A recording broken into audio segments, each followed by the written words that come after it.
अरे company company नहीं चलेगी, अरे कंपनी नहीं चलेगी, अरे कंपनी नहीं चलेगी, अरे कंपनियों को बाहर करो,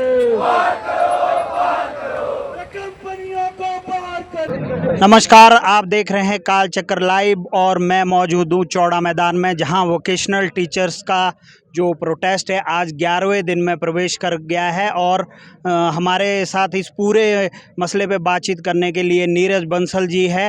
नीरज बंसल जी, पहले तो आपका काल चक्र लाइव में मैं स्वागत करता हूं। कल आपकी मुख्यमंत्री जी से बात हुई थी, क्या कोई बात बनी है आपकी? देखिए, कल की वार्ता जो है वो कोई ज़्यादा लंबी वार्ता नहीं थी। लगभग 1 मिनट के आसपास हमें समय मिला है। उसमें कोई ज़्यादा लंबी बातचीत हमारी नहीं हुई है। हम चाहते हैं कि एक प्रॉपर वार्ता हो, जिसके लिए सीएम महोदय ने कहा है कि आने वाले दिनों में व्यावसायिक शिक्षकों के साथ वार्ता की जाएगी। तो ये प्रोसेस है, ये डायलॉग से ही हल होने वाला प्रोसेस है। और जैसे ही अपने सीएम महोदय वापस आते हैं, डेफिनेटली हम लोग जो है वार्ता का प्रयास करेंगे। मुख्यमंत्री ने बाहर आकर मीडिया में बयान दिया है कि ये जो वोकेशनल टीचर का मसला है, ये केंद्र सरकार से संबंधित मसला है और कंपनियां भी जो है केंद्र की है। इस मसले को, इस पूरे मुख्यमंत्री के जो बयान है, उसको आप कैसे देखते हैं? देखिए, अध्यापक जो है वो हर चीज़ को एक सकारात्मक वे में ही देखता है और मैं इस चीज़ को सकारात्मक वे में ही लेता हूँ। उन्होंने बहुत अच्छा कहा कि ये दिल्ली की कंपनियाँ हैं, मैं इस चीज़ से एग्री करता हूँ। उन्होंने ये कहा कि इनका सारा पैसा सेंट्रल गवर्नमेंट से आता है, ये चीज़ भी बिल्कुल सही बात कही है उन्होंने। बस जानकारी का अभाव है। थोड़ी-सी जो विभागीय अधिकारियों द्वारा जिन्हें जानकारी उपलब्ध करवाई जा रही है, उसमें बहुत ज़्यादा कमी है, उसमें कहीं न कहीं गुमराह करने का प्रयास है। अब उसमें ये बात बिल्कुल सही है कि कंपनियां जो हैं वो बाहरी राज्य की हैं, डेफिनेटली। इसका दूसरा पक्ष ये है कि वो ये कहना चाह रहे होंगे कि वोटर्स तो यहाँ के हैं, बच्चे तो हिमाचल के हैं, इनके बच्चों के 80,000 बच्चे हैं, उनके माँ बाप तो हिमाचल के हैं। डेफिनेटली वो जो 17 कंपनियां जो बाहर की हैं, उन्हीं को बाहर करने की मांग हम सीएम महोदय से कर रहे हैं। दूसरा, उन्होंने कहा सारा फंडिंग जो है वो सेंटर से आ रहा है। बिल्कुल सही कहा उन्होंने, सारी फंडिंग सेंटर से आ रही है, हम इसमें डिनाई नहीं कर रहे हैं। हम ये कह रहे हैं कि बस उस फंडिंग को सीधे आने दीजिए, जो कंपनी नाम की बीमारी बीच में, इसको बाहर निकालने की ज़रूरत है। बस थोड़ी-थोड़ी जानकारी का अभाव है। बाकी उनकी जो बात है वो बिल्कुल पॉजिटिव वे में उन्होंने कही कि हाँ, आने वाले टाइम में वार्ता भी करेंगे और इस चीज़ को देख जो भी के पॉलिसी बनने में अड़ंगा बने हुए हैं, या सरकार ही नहीं चाहती है कि वोकेशनल टीचर के लिए जो है पॉलिसी बने? देखिए, विभागीय अधिकारियों की तरफ हम जो है इशारा नहीं कर रहे हैं, हम सीधे तौर पर कह रहे हैं कि विभागीय अधिकारियों के ही गुमराह करने की वजह से सरकार प्रॉपर स्टेप नहीं ले पा रही है। और रही बात, जहाँ तक सरकार की बात है, सरकार ने तो हर जगह पॉजिटिव एटीट्यूड दिखाया है।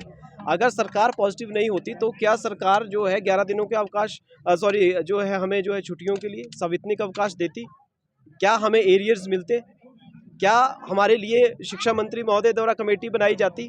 क्या उसके बाद सब कमेटी का जो है गठन किया जाता और उस कमेटी को इतनी परमिशन दे दी जाती कि व्यावसायिक शिक्षकों को आप साथ लीजिए और एक अधिकारी, सरकारी अधिकारी को लेके आप 3 राज्यों का दौरा कीजिए? आज पुलिस प्रशासन के लोग भी यहाँ आए थे, तो आपकी उनके साथ क्या वार्ता हुई है? और ये आपकी जहाँ आप धरना स्थल है, इसकी परमिशन आपके पास जो है बैठने की कब तक है? देखिए, हम अपने लेवल पर अपना जो एक प्रोसीजर होता है, परमिशन का जो प्रोसीजर है, जो विभागीय अधिकारियों से हमारी बातचीत होती है, हमने उसके लिए प्रॉपर प्रोसीजर फॉलो किया है। हमारी टीम्स ने जो है एडीएम साहब को भी इन्फॉर्म किया है। हमारे पास उसका जो है रिटन प्रूफ है कि हम कर रहे हैं। बाबा साहब भीमराव अम्बेडकर की मूर्ति के नीचे हम बैठकर हम प्रदर्शन कर रहे हैं। कहीं ना कहीं ये संविधान से जुड़ी हुई बात है और संवैधानिक तरीके से अपने हकों की मांग रखना, ये जो है जायज़ है और ये हमारे अधिकारों में है। और हमारे साथ सिरमौर जिला के प्रधान मोहन छिंटा जी भी है, जो कि सिरमौर यूनिट है वोकेशनल टीचर की, वहाँ के जिला प्रधान है। छिंटा जी, आपको क्या लगता है कि जिस तरह से आज तक जो है सरकार का रवैया रहा है, आपको क्या लगता है पॉलिसी आने वाले दिनों में आप देख पा रहे हैं, या आपका आंदोलन जो है वो लंबा खिंचने वाला है? आप बताइए। जी, निश्चित तौर पर मेरा तो ऐसा मानना है कि आने वाले दिनों में सरकार तक जब सही जानकारी पहुंचेगी तो हमें पॉलिसी मिलेगी, क्योंकि इसमें बहुत सारी चीज़ें हैं जो गुमराह की गई हैं, अधिकारियों तक नहीं पहुंचाई गई हैं। जब कमेटी का निर्माण हुआ था तो कमेटी में हमारे एक एचएस ऑफिसर है सुनील शर्मा जी, उन तक को भी पता नहीं है कि उस कमेटी में उनको भी जाना था। उन्हें ये बात पता ही नहीं है कि वो हमारा जो मुद्दा है वो क्या है। हम कल उनसे भी जाकर मिले हैं। सचिव जी से हम कल मिलना चाह रहे थे, संयुक्त सचिव जो है कंवर साहब, उनसे भी मिलना चाह रहे थे, लेकिन उनसे भी बातचीत नहीं हो पाई किसी व्यस्तता के चलते। सीएम साहब से हम कल मिलने गए थे, सीएम साहब कल गुजरात जा रहे थे, तो उसकी वजह से उनसे भी ज़्यादा समय नहीं मिल पाया है। इसमें मैं कुल मिलाकर यही कहूँगा कि यहाँ पर अधिकारियों ने इसमें जो है बात प्रॉपर मंत्रिमंडल तक या हमारी सरकार तक नहीं पहुंचाई है।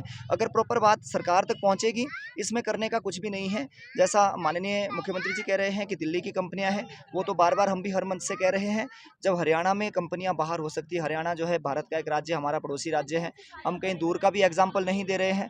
जब हरियाणा में बाहर हो सकती है, हरियाणा में तो वहाँ पर कुछ, क्योंकि हरियाणा सरप्लस स्टेट है, उनकी अपनी भी अच्छी जो है रेवेन्यू है उनका।